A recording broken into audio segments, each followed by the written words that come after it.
Olá, bem-vindos a mais uma transmissão ainda 100% online da celebração da Igreja Batista Ibirapuera, a nossa Ibira Igreja. Para você que está assistindo a gente na transmissão ao vivo, muito boa tarde. Para você que está vendo esse vídeo em um outro momento, obrigado por tomar o tempo de conectar conosco. Vamos começar com uma palavra de oração? Deus, nós queremos te agradecer porque o Senhor é um Deus bom.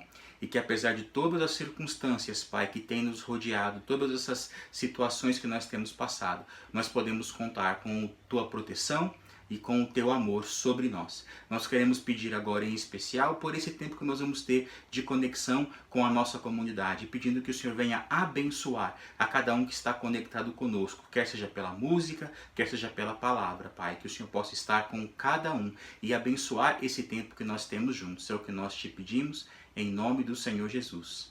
Amém. Continuando nossa celebração, hoje nós temos um momento de música diferente, em colaboração com a nossa igreja mãe, a IBNU, Igreja Batista Nações Unidas. Então, eu convido você a cantar e a bendizer ao Senhor conosco. Eu te bendirei, ó Senhor, eu te bendirei, eu te bendirei, ó Senhor, teu glorioso nome bendirei.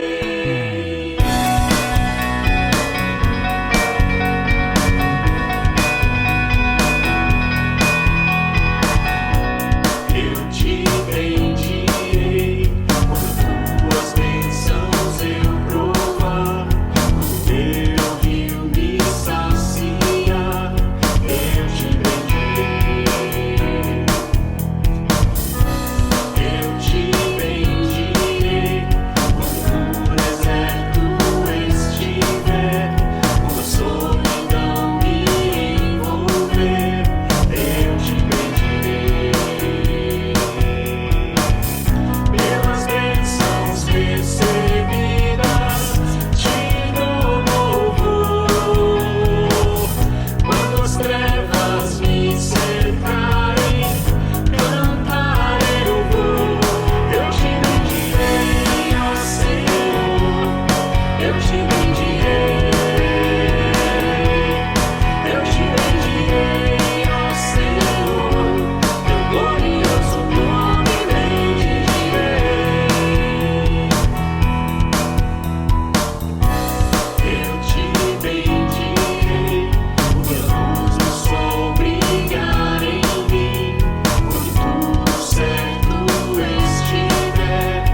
existe nada melhor do que ser amigo de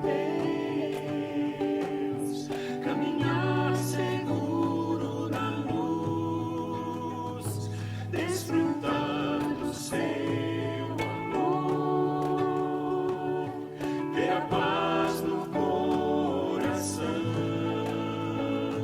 viver sempre em comunhão e assim perceber a grandeza do poder de Jesus, meu bom pastor.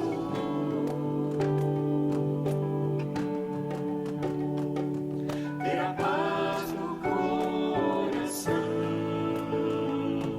viver sempre em comunhão e assim perceber a grandeza do poder de Jesus, meu bom pastor. De Jesus, meu bom pastor.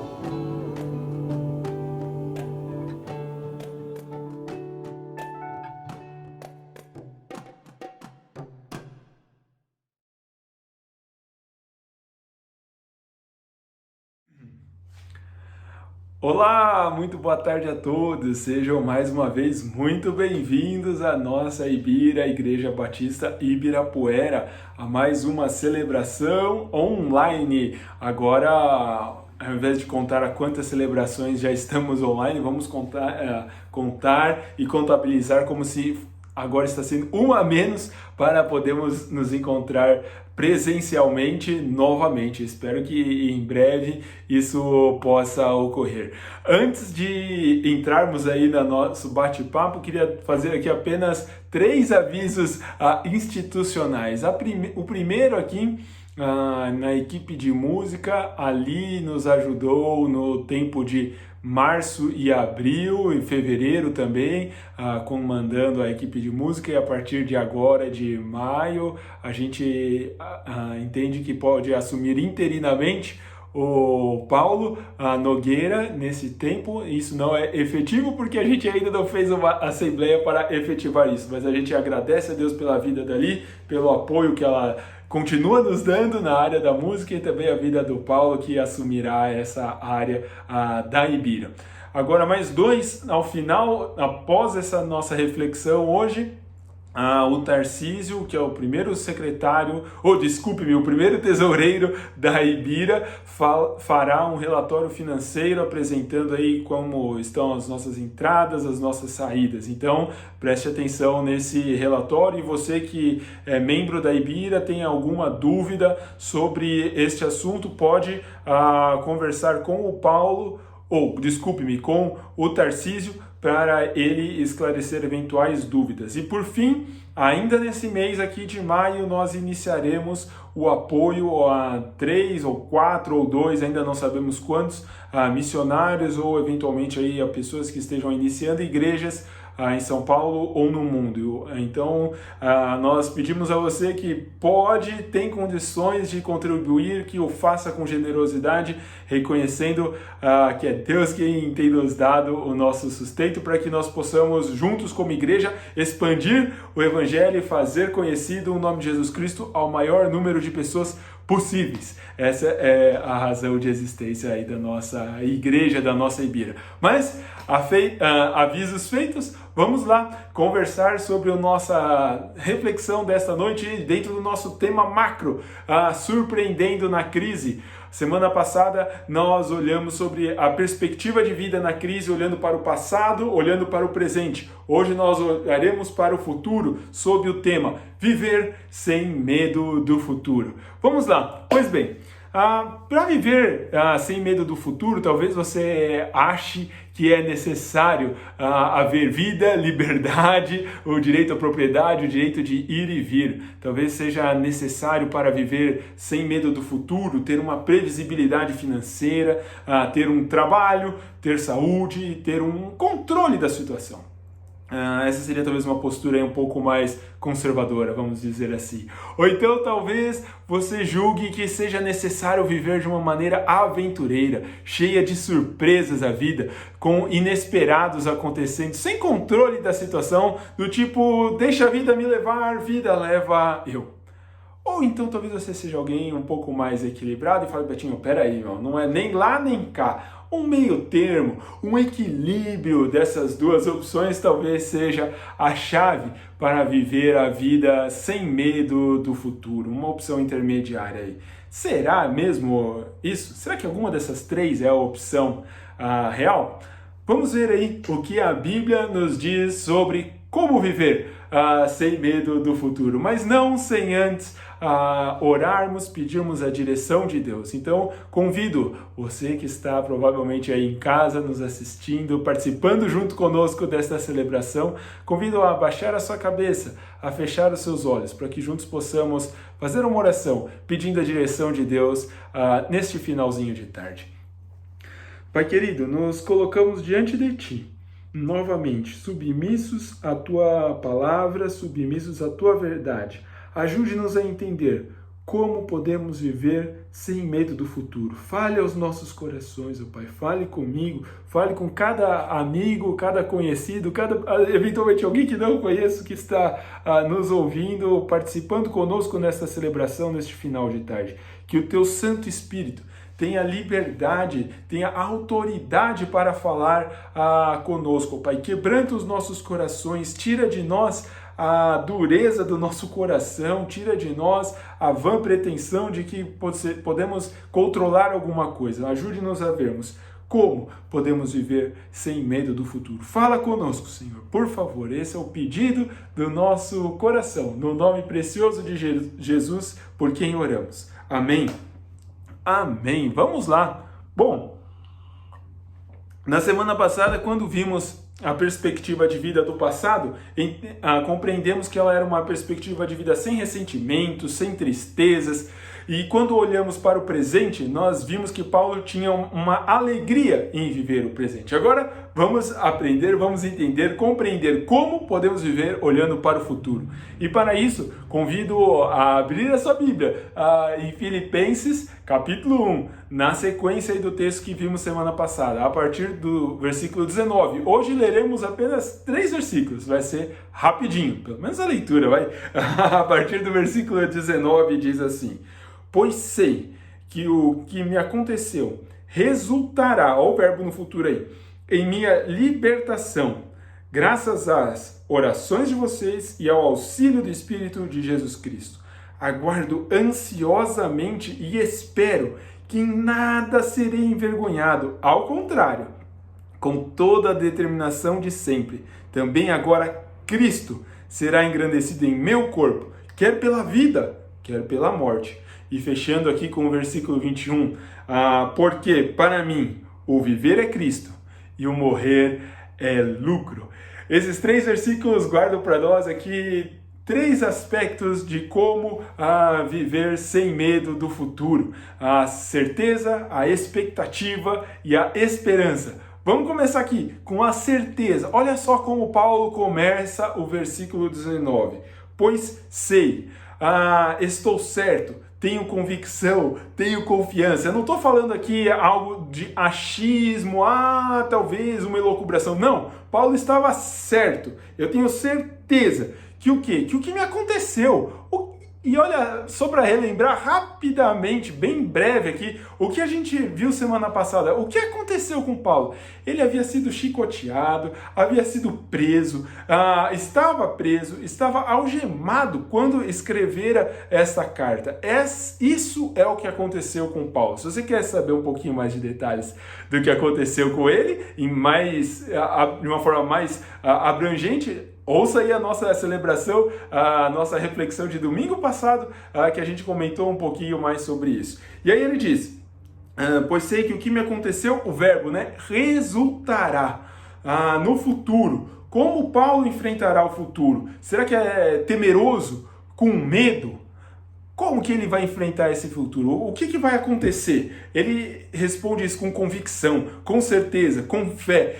Ele está certo, ele sabe o que vai acontecer. E olha só o que vai acontecer. Resultará em minha libertação. Se você tá lendo aí na nossa NVI, a nossa versão mais utilizada aqui da Ibira, você vai ver a notinha de rodapé. Resultará na minha salvação. Ele não tinha prazer no sofrimento. Ele que estava ali preso quando escrever essa carta, queria sair da prisão. Então ele está convicto, ele está certo de que ele terá a sua libertação efetivada. E ele demonstra essa confiança, essa certeza, essa ciência de que ele será liberto da prisão baseado em duas evidências aqui, em duas razões. E ele apresenta para nós a primeira, uma razão humana, e a segunda, uma razão divina. Olha só, baseado em que ele tem essa certeza de que será liberto. Ele pode olhar para o futuro com essa certeza, graças às orações de vocês. Interessante que o grande apóstolo Paulo, o cara que mais escreveu no Novo Testamento sozinho, né? Escreveu diversas cartas. Ele está certo da oração da igreja. O grande apóstolo Paulo pede oração. Em Tiago, o meio-irmão de Jesus, né? Capítulo 5, versículo 16, no finalzinho, diz que a oração de um justo é poderosa e é eficaz. A oração pode muito em seus efeitos, dizia a versão antiga, a NVI. A ação soberana de Deus acontece pela oração da igreja. E aqui, se Paulo, o grande apóstolo, é humilde, mostra a sua dependência de Deus e pede oração, a nossa aplicação inicial aqui disso não pode ser outra, mas sim também convidá-lo diante da crise, diante de uma necessidade, diante de um problema pelo qual você está passando. Não, o nosso convite não pode ser outro. Não passe sozinho, faça como Paulo, peça ajuda, peça para que outras pessoas possam compartilhar contigo do problema pelo qual você está enfrentando. Para isso, até um aviso, um spoiler aqui do que vamos falar dos avisos lá na frente. Essa quarta-feira nós teremos mais um encontro online da Ibira. Não fique sozinho, não fique isolado. Venha orar com a gente aí quarta-feira, venha conversar um pouquinho, abrir um pouquinho a sua vida, o que você tem acontecido. Vamos orar juntos, vamos nos ajudar mutuamente. E é interessante que Paulo nos ensina aqui a abrir o coração e também a pedir ajuda e orar por outras pessoas. Essa semana recebi uma ligação muito legal, inesperada, confesso, da quinta-feira da hora do almoço, me perguntando: e aí, Betinho, como estão as coisas? Tá tudo bem, sabe? E era um real interesse por mim. São coisas que a gente não espera, nem imagina receber, mas como é bom a gente ter gente que se preocupa com a gente, que está disposto a orar conosco. Quando estamos passando por períodos de crises e dificuldades, é bom saber que tem gente que se importa conosco e que ora por nós. Paulo era assim, então ele estava confiante na oração da sua libertação, por conta da oração da igreja. E também, então essa era a opção humana. E a outra opção pela qual ele confiava a sua libertação era por conta do auxílio do Espírito de Jesus Cristo.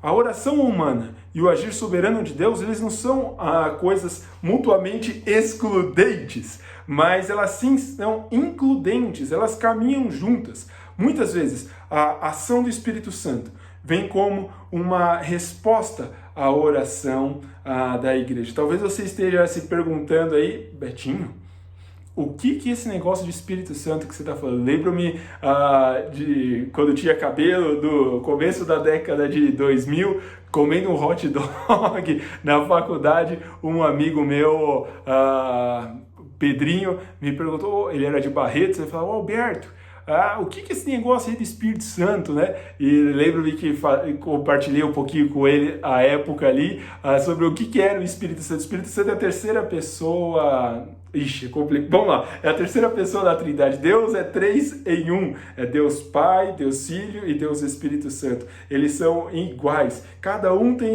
são iguais em sua natureza, mas são diferentes em suas funções. Cada um tem uma função diferente. E o Espírito Santo de Deus é quem leva as nossas orações a Deus Pai, é quem intercede, quem cuida, quem zela por nós. Jesus Cristo é a pessoa da Trindade, na relação de Deus, que morreu pelos nossos pecados, que entregou sua própria vida por nós. E Deus Pai é aquele que nos amou ao ponto de mandar o seu único Filho em nosso favor. Brevemente, em poucas palavras, é isso que é a Trindade. Talvez a gente possa fazer aí mais para frente o estudo bíblico mais aprofundado sobre esse assunto. Mas o Espírito Santo, então, veio como uma resposta à oração da igreja.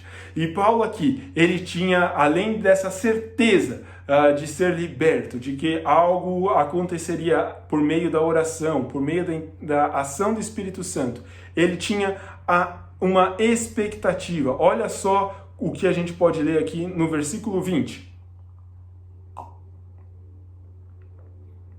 Aguardo ansiosamente e espero que em nada serei envergonhado. Ao contrário, com toda a determinação de sempre, também agora, Cristo será engrandecido em meu corpo, quer pela vida, quer pela morte. Paulo, ele não estava aqui curtindo férias, num resort, numa praia, tranquilão, sossegado. Não, ele estava preso. Mas ele tinha confiança de que não seria envergonhado. E é interessante isso, porque quando a gente entende o contexto onde isso foi escrito, isso faz mais sentido. Durante essa escrita de Paulo, no século I da era cristã, no ano de 64, talvez você se recorde das aulas de história da sua escola, que houve um grande incêndio em Roma. E nesse grande incêndio em Roma, depois constatou-se que foi o próprio Nero que o efetivou. Contudo, haviam acusações que os primeiros cristãos eram quem tinham colocado fogo em Roma. Havia uma proposta de que isso tenha sido culpa dos primeiros cristãos. Um outro problema que era acometida a comunidade cristã é que eles eram acusados de canibalismo. Afinal de contas, durante a ceia, este é o meu corpo que é dado por vós, fazei isto toda vez. Lembra? Este é o meu corpo. Eles eram acusados de estar comendo o corpo do próprio Cristo. E quem era o líder deste grande grupo de cristãos na época? Paulo. Ele era o líder. Ele era a pessoa que respondia por todos esses crimes pelos quais os cristãos estavam sendo acusados. Mas ele sabia que em nada ele seria envergonhado. Não viria um promotor de justiça bater na porta dele, nada disso não aconteceria. Então ele não seria envergonhado. E o versículo segue e fala que Cristo seria engrandecido em seu corpo. O objetivo maior da vida de Paulo não era ser famoso, ser rico ou influente. Talvez esse não seja aí também o objetivo da sua vida. Mas ele também, Paulo, não se limitava a ser um bom profissional, não se limitava a ser um bom pai ou uma boa mãe, não se limitava a ser um bom marido, um bom esposo, um bom filho. Talvez essas sejam aí algumas motivações que nós tenhamos como na nossa vida. Ele não estava querendo criar o seu império pessoal ou um reino, mas ele buscava o reino de Deus, ele buscava o crescimento de Cristo, daquele que era a razão pela qual ele existia. Paulo entendia que ele foi comprado por um alto preço, como ele escreve ali em 1 Coríntios, capítulo 6, versículo 20. O corpo, a dor e o sofrimento de Cristo na cruz. Ele entendia o preço que foi pago por Jesus na cruz por isso. Por isso ele queria glorificar a Cristo com seu próprio corpo. Eu li num desses comentários para este estudo a seguinte frase que chamou a minha atenção. Meu corpo será o teatro no qual se manifestará a glória de Cristo. Isso é da hora. O nosso corpo vai representar aquilo que tem de mais bonito, mais perfeito, mais exato da glória de Jesus Cristo. Paulo aqui ele faz a questão, é algo interessante, que nesse texto, um pouquinho mais para frente, ele cita também a palavrinha corpo. E ele o faz porque a cultura vigente na época era uma cultura platônica, que dividia o homem em dois, era uma dualidade, era uma dicotomia platônica, dividindo o homem em corpo e espírito, não dando valor para o corpo do homem, negligenciando muitas vezes, levando este corpo a uma atitude licenciosa, desrespeitosa, promíscua, muitas vezes. Então Paulo escreve aqui para enfatizar e reforçar que o homem é uma coisa só, é algo inteiro, é uma unidade. E diante disso, diante do corpo como uma unidade, uma coisa que me chamou a atenção, uma ilustração, é sobre o nosso corpo ser como um telescópio e também como um microscópio. O telescópio, a utilização dele nos permite olhar aquilo que está longe e trazer para perto. Esses dias a gente viu Vênus, viu algumas outras estrelas do céu aqui da grande São Paulo. E o microscópio, ele permite ver aquilo que é bem pequenininho ser ampliado. Como que o corpo do cristão, como que a vida do cristão deve ser um telescópio e um microscópio? Ela deve ser um telescópio para aproximar aqueles que não conhecem Jesus, para evidenciar, mostrar a grandeza de quem Jesus é. E também ele precisa ser um microscópio, de tal forma que ele vai ampliar Jesus para aqueles que ainda não o conhecem. Então que a nossa vida, ao olhar para o futuro, que o nosso corpo seja um telescópio, aproximando as pessoas de Jesus e também ampliando a certeza de quem Jesus é na vida de outras pessoas. Mas, pois bem, como que Paulo desejava glorificar a Cristo em seu corpo? Ele entende que essa glória no corpo se dava de duas formas, na vida ou na morte. Vamos ver isso um pouco mais em detalhe. Cristo sendo engrandecido em seu corpo na vida, demonstra que a glória de Cristo em nossa vida deve ser a finalidade, o fim último da nossa existência. A nossa vida, na boa, de nada servirá se a gente não viver de maneira efetiva para a glória de Deus. E Paulo, aqui já na reta final aí da sua vida, depois de ter passado por tudo o que ele passou, ele diz que a sua vida seria para a glória de Deus. Eu lembro-me de algumas aulas no seminário onde o professor Stephen Kirchner dizia que se você não souber morrer, você não saberá viver. Se você não sabe como será a sua morte, como será o seu pós-morte, a sua vida não vai servir de nada. Por isso que Paulo fala que o seu Cristo será engrandecido no seu corpo, tanto na sua vida como na sua morte. Porque quem não morre bem, não morre bem quem não vive para a glória de Deus. E não é possível ter a morte de um justo quem vive distante de Deus. Não é possível glorificar a Cristo na morte quem não o glorificou em vida. E é interessante essa história de glorificar a Cristo na morte. Lendo esse texto, lembrei-me de alguns sepultamentos os quais presenciei. Em especial, aqui bem pessoal, dos meus avós maternos, do meu avô por parte de pai paterno, que era pastor, e como foi emocionante ver o velório do vovô de um homem dos meus 3 avós que faleceram já, que foram pessoas que serviram a Deus durante a sua vida. Lembro-me o velório do pai de uma amiga nossa no final de ano. Como foi emocionante ver como Jesus é glorificado através da morte de um justo. Através do pai, através de um marido de uma amiga nossa recentemente também, Cristo é glorificado, Jesus é evidenciado na morte de justos, na morte de pessoas que servem e temem a Deus. E Paulo agora, depois de ter certeza daquilo que lhe aconteceria, depois de ele ter uma grande expectativa de não ser envergonhado, de ter Cristo engrandecido em seu corpo, como ele pode viver, ele vai explicar como viver sem medo do futuro. Ele relata aqui, talvez a maior e principal verdade da carta aos Filipenses. Ele não tem apenas a esperança e expectativa de como viver sem medo diante da morte, mas sim razões convincentes, porque ele deseja glorificar a Cristo, tanto na vida quanto na morte. Afinal, para Paulo, como a gente lê no versículo 21 aí, o viver é Cristo. Para quem não conhece a Deus, para quem não conhece Jesus, essa vida aqui é tudo.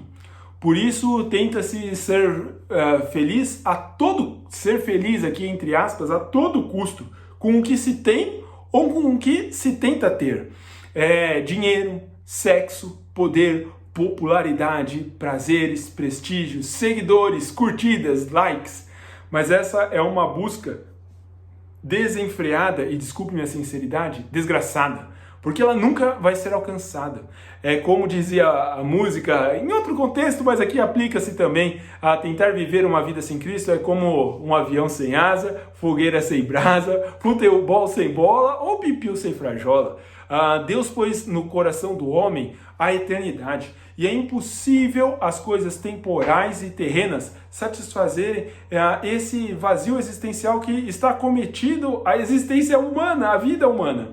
Para o velho, encarcerado, algemado Paulo, Cristo marcava o começo, a continuação, o fim, a finalidade, a inspiração, a fortaleza e a recompensa da sua vida. A vida sem Cristo não havia significado algum para Paulo. Afinal, como ele disse ao pessoal lá de Atenas, um pouquinho depois de ter passado pela cidade de Filipos, a vida... Ele disse assim lá em Atos 17, versículo 28, em Cristo nós vivemos, nos movemos e existimos. Quando a gente existe e vive consciente de que é por Cristo que vivemos e existimos, a nossa vida passa a ter sentido. A gente passa a amar decididamente a nossa esposa ou então o nosso marido, independentemente das circunstâncias, porque isso foi um juramento, um compromisso que fizemos diante de Deus. A gente passa a educar os nossos filhos para que eles sejam, além de bem educados, pessoas doadoras. A gente passa a trabalhar não para amontoar riqueza, ficar rico nesse mundo, mas sim para ser generoso com quem precisa. A gente passa a ajudar o próximo a ser melhor. A gente passa a amar as pessoas como Cristo as amou, independentemente do que ela faz ou do que ela fez. A gente passa a empregar o nosso tempo, como vimos semana passada, na propagação dessa boa novidade, dessa boa vida que é viver com Cristo. Nesses dias de tantas fake news, desde morte de ditador norte-coreano até fechamento de fábrica de biscoito do Rio de Janeiro, aí, entre outras, eu quero fazer um convite, um desafio a todos nós, que a gente espalhe a melhor notícia que o mundo pode ter, e essa notícia tem nome, é Jesus Cristo. Fale de Jesus intencionalmente para alguém nessa semana, seja intencional, seja objetivo, não deixe passar a oportunidade. E talvez você esteja falando, mas eu estou sem oportunidade, não tenho com quem falar. Clame a Deus, ore, peça uma ajuda. Deus me dá uma oportunidade para falar de ti. Evidencie Jesus através das suas redes sociais. Dê esperança, dê uma explicação a quem precisa. Compartilhe um vídeo aí, talvez, de uma esperança que há em Jesus com algum amigo, de alguém, com alguém que precise. Não guarde essa melhor notícia para você, ela é o que tem de mais importante na nossa vida. E eu não posso também guardá-la, teremos que compartilhá-la. E Paulo entende, dando a sua explicação, que o viver é Cristo para ele. E para ele também a morte é lucro. A morte é lucro para Paulo e a morte é lucro para quem conhece Jesus como Salvador e Senhor de sua vida. E ela não é o final da linha, ela não é o fim da existência, ela não é um fracasso, não é uma derrota, não é um castigo, não é uma tragédia. A morte, para quem está com Cristo, é a união com Cristo. E e a reunião com outras pessoas, com todos aqueles que acreditam, que conhecem, que creram em Jesus um dia nessa terra. A morte é sim lucro por alguns motivos. E aqui eu quero ler com vocês algumas passagens da Bíblia que falam um pouquinho sobre esse assunto.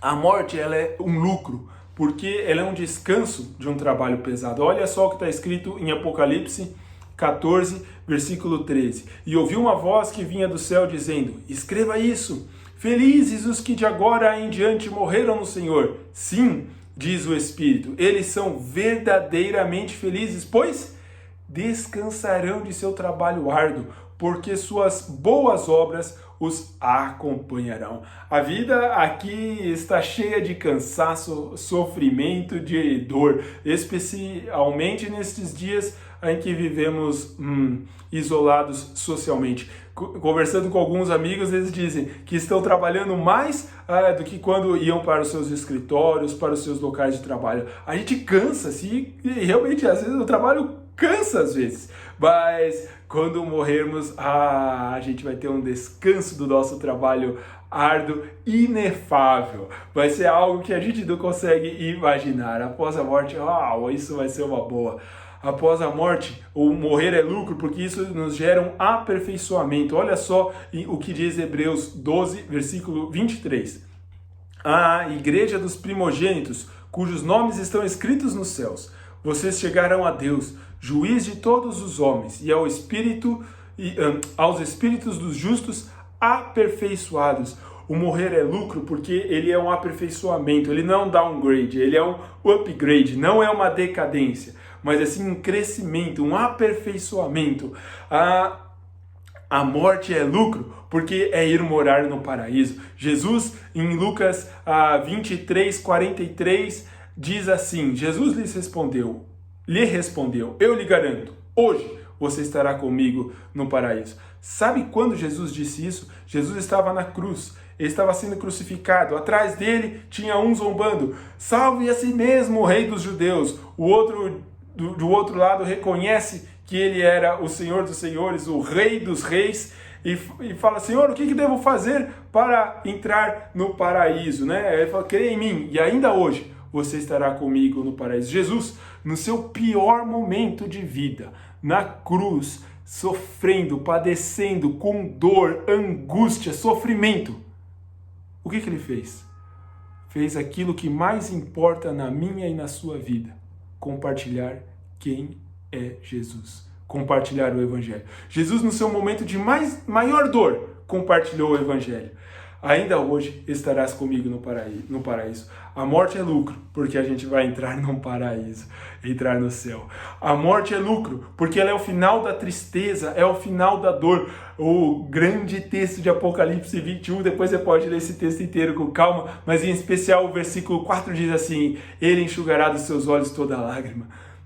Não haverá mais morte, nem tristeza, nem choro, nem dor, pois a antiga ordem já passou. Maranata, Senhor Jesus, não haverá mais dor, não haverá mais morte, não haverá angústia, não haverá pranto, não haverá ranger de dente, nada disso vai acontecer. As coisas ruins já acabaram, já passaram, é o fim da tristeza, ela vai ser aniquilada, a dor, a morte vai ser tragada, Jesus vai reinar, Jesus vai vencer, e essa é a grande vitória, esse é o lucro, a confiança que a gente pode ter que a morte ocasiona para nós. E por fim, para fechar aqui, poderia falar mais uns 10 aspectos disso, mas separei 5.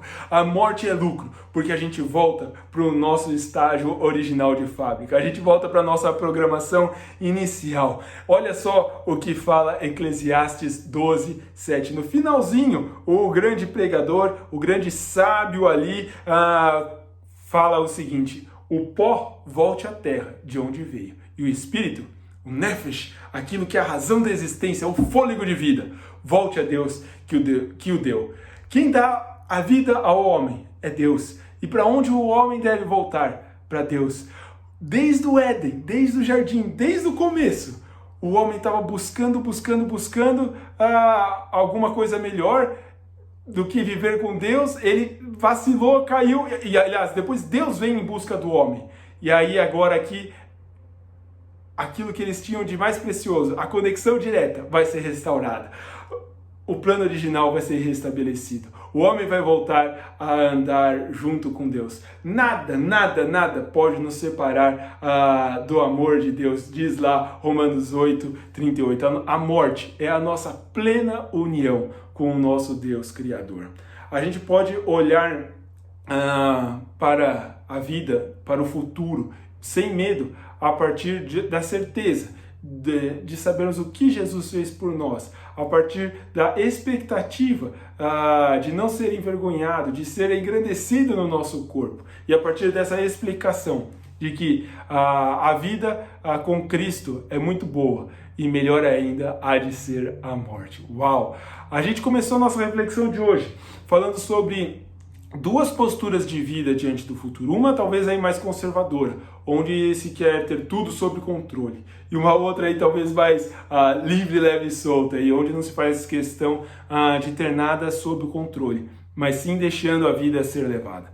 Ambas parecem extremadas, e talvez não o oposto seja o correto, mas sim o equilíbrio. Talvez você pense isso como mais adequado, mas na boa, no fim, ambas têm como ponto de partida a mesma coisa. Seja na primeira, o homem como controle de tudo, ou na segunda, o homem sem o controle de tudo.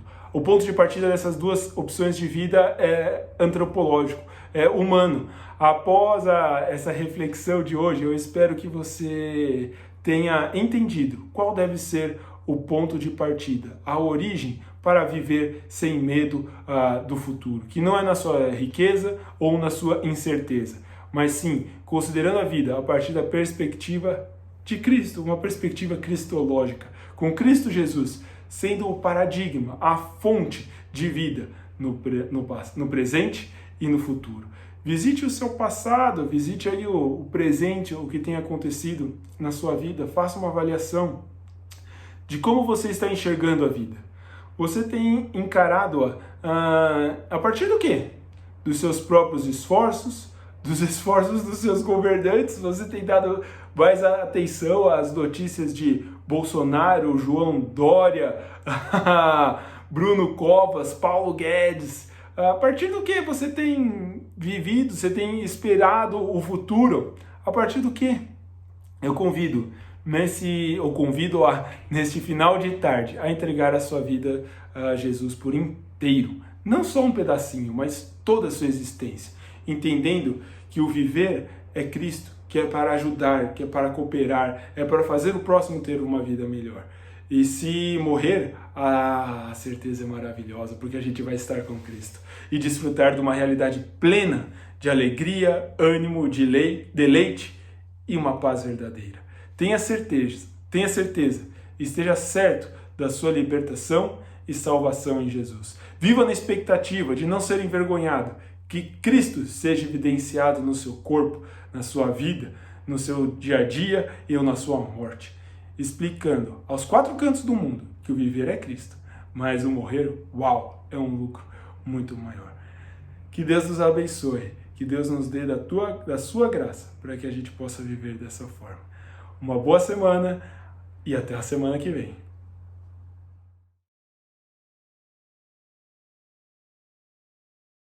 Boa tarde a todos. Hoje eu vou apresentar um resumo desde agosto do ano passado, no momento da nossa fundação, até março desse ano. O nosso saldo é positivo, estamos bem acima do volume de entradas e bem abaixo do volume de saídas que a gente tinha colocado no nosso orçamento, e tiveram alguns fatores que fizeram com que isso acontecesse. Mas o principal fator foi que tivemos algumas contribuições de membros bem acima do volume mensal esperado. Isso aconteceu de forma antecipada, ou seja, provavelmente a partir de abril a gente vai ter uma redução da entrada mensal, dado que a gente recebeu alguns valores antecipados aí no mês de fevereiro e março. Inclusive a gente já está percebendo isso, dado o volume de entradas que a gente tem tido em abril. Agora entrando um pouco na dinâmica das nossas saídas, tivemos um alto volume de investimento em 2019, na aquisição de equipamentos, na confecção de materiais de comunicação, e a gente também tinha orçado para o início de 2020 investimentos nessas duas linhas. Mas a gente preferiu esperar e dado a situação da pandemia, a gente decidiu postergar todos esses investimentos, apesar de ser necessário por a gente estar usando ainda muito equipamento emprestado e talvez não com a qualidade que a gente precise. Além disso, tem alguns custos, né, que a gente ainda não tem, dado que a gente está usando a estrutura da IBNU, né, então isso acaba não caindo por enquanto na Ibira, mas assim que sair o CNPJ, a gente já deve entrar com esses custos. Mas o nosso principal investimento e que a gente está se preparando para fazer é o investimento em missões, né? Aproveitando este assunto, o Betinho, o João e a equipe de missões estão fechando um procedimento para admissão de missionários na Ibira até o dia 15/5, e a intenção é que em maio a gente faça uma oferta dobrada, ou seja, referente a abril e maio, para esses missionários que a gente conseguir escolher até esse momento.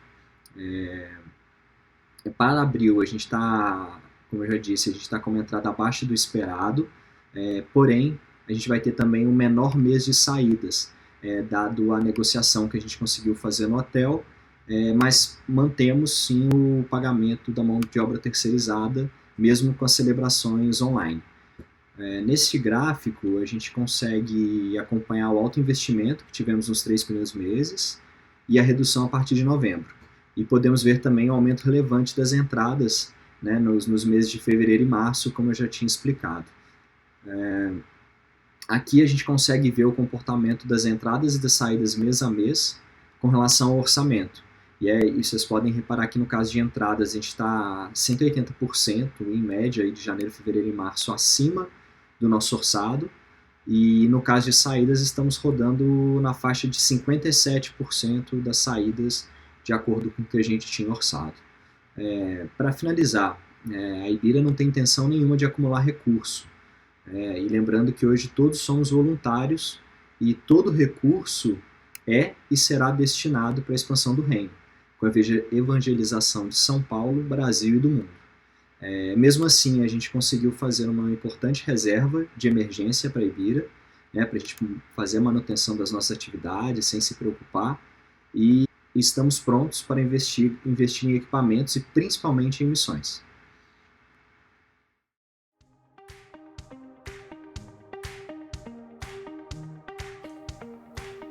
Fala galera, beleza? Tô aqui pra dar 2 recadinhos pra vocês. O primeiro deles é que na quarta-feira agora, às 8h30 da noite, a gente vai ter mais um Encontro Ibira Online. Vem participar com a gente, você não tá sozinho. Nessa pandemia, a gente precisa se unir. E se a gente ainda não te conhece, a gente quer te conhecer, tá bom? Então, baixa o aplicativo Jitsi Meet e o ID e a senha pra você entrar na sala de conferência, a gente vai mandar ao longo da semana pelo WhatsApp, beleza? Fora isso, contribuições, pessoal. Se você quiser ou puder contribuir com a Ibira, os dados são esses daqui, a gente ainda está recebendo essas contribuições na conta da IBNU, mas para a gente saber que os recursos são direcionados para a Ibira, a gente pede que seja colocado 25 centavos no finalzinho do valor da sua contribuição, não se esqueça disso, tá bom? E, manda um comprovante também para o pessoal lá do financeiro ter o controle. E fora isso, pessoal, antes de ir embora, curtam, compartilhem todos os nossos conteúdos nas redes sociais para que mais e mais pessoas sejam atingidas por essa mensagem, tá bom?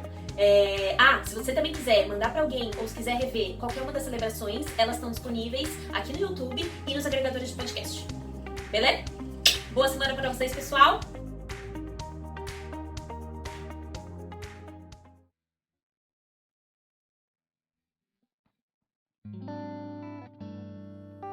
Meus queridos, nesse momento nós vamos ter o nosso tempo de oração, nosso tempo de intercessão. Vamos trazer diante do Senhor nossas necessidades, orando uns pelos outros, colocando diante do Senhor nossa vida e sabendo da sua promessa de nos responder e nos abençoar. Iniciando esse tempo de oração, eu quero ler um texto da Palavra de Deus, que é o Salmo 46, versículo 1. Deus é o nosso refúgio e a nossa fortaleza, auxílio sempre presente na adversidade. Essa é uma promessa do Senhor, que é importante nós olharmos, sabendo que o nosso Deus nos responde. Temos alguns pedidos de oração dos irmãos. Também nesse momento que orarmos, cada um vai trazer diante do Senhor as suas necessidades. E esse é um tempo de comunhão e de intercessão. Oremos ao Senhor. Nosso Deus e soberano Pai, entramos em Sua presença gloriosa, no nome precioso de Jesus. Queremos orar ao Senhor neste tempo de adversidade, diante desta pandemia que tem atingido nossa cidade, nosso país e o mundo.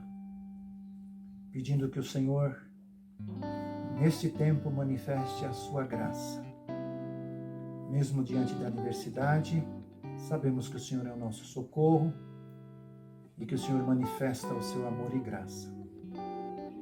Queremos orar de um modo muito específico pelo nosso país e os seus governantes, orando pelo presidente e pelas demais autoridades, as autoridades federais, estaduais, municipais, pedindo que o Senhor lhes dê sabedoria, pedindo que o Senhor lhes dê discernimento, que possam escolher a melhor estratégia para socorrer os cidadãos, para dirigir o país. Colocamos eles diante do Senhor e intercedemos por eles. Pedimos ao Pai gracioso também por aqueles que estão, ó Senhor, na saúde. Os médicos, enfermeiros, auxiliares, motoristas, atendentes, seguranças, esses que estão, ao Senhor, à frente, correndo um maior risco, nós os apresentamos ao Senhor. Pedimos que eles sejam protegidos, pedimos pelos seus familiares, pedimos que física e emocionalmente eles possam experimentar a sua graça. Pedimos que o Senhor possa falar aos corações, mesmo neste tempo difícil. Por isso os apresentamos ao Senhor, clamando por suas vidas e por suas famílias. Trazemos também diante do Senhor os pedidos de nossa comunidade. Lembramos do pequeno Rafa e clamamos ao Senhor por ele. Pedimos que a sua boa mão o alcance. Pedimos que o Senhor possa estar dirigindo os médicos. Colocamos a sua vida diante do Senhor. Colocamos ao Senhor o nosso desejo para o seu pronto restabelecimento, para que o seu nome seja glorificado. Lembramos ao Senhor e reconhecemos a sua soberania. Pedimos a sua graça sobre o Rafa, sobre o Herbert, sobre a Raquel, sobre cada membro da família. Lembramos a Deus da nossa irmã Daisy e pedimos também a sua bênção sobre ela nesse tempo, ó Senhor, de tratamento. Abençoa os médicos, abençoa cada procedimento e ser com a sua filha, Senhor, em cada passo. Lembramos ao Senhor da mãe da nossa irmã Ivani e clamamos ao Senhor por ela. Pedimos que o Senhor a visite, a abençoe e que a sua graça possa sustentá-la. Também, Senhor, lembramos e trazemos diante do Senhor a mãe da nossa irmã Li, pedindo ao Senhor também no seu tratamento e nos procedimentos médicos que ela precisa, a sua mão de graça, a sua direção possa ser com a sua filha. Trago também diante do Senhor a minha mãe e peço a sua bênção, Senhor, também sobre o seu tratamento. Pai gracioso, estamos reunidos nesse tempo de oração e cada irmão, cada irmã está trazendo diante do Senhor suas necessidades, pedindo sua provisão, pedindo sua proteção, pedindo sua direção, enquanto estamos em nossos lares, em nossas casas. Nós olhamos as promessas da sua palavra e confiamos, ó Senhor, na sua boa direção. Sabemos que todas as coisas cooperam. Sabemos que o Senhor está no controle. Sabemos que o Senhor reina. Não podemos, ó Senhor, sair da sua presença sem agradecer. sem perceber ao nosso redor a sua boa mão. Quantas bênçãos, quantas respostas de oração, tantas coisas que o Senhor nos tem dado. E que mesmo em um tempo de dificuldades, nós podemos perceber que o Senhor está conosco, que o Senhor está agindo no nosso meio e que o Senhor está nos abençoando. Por isso nós agradecemos tudo que o Senhor nos tem dado, tudo aquilo que o Senhor tem provido para nós. Nós reconhecemos que vem das suas mãos. Tudo oramos, agradecemos, em nome do Senhor Jesus. Amém. Meus queridos, que possamos ter um final de semana e uma próxima semana abençoado. Que possamos nos lembrar daquilo que ouvimos hoje, a palavra de Deus, e que ela possa alimentar o nosso coração e nos dar a direção. Que o Senhor nos abençoe, é o meu desejo e oração. Amém.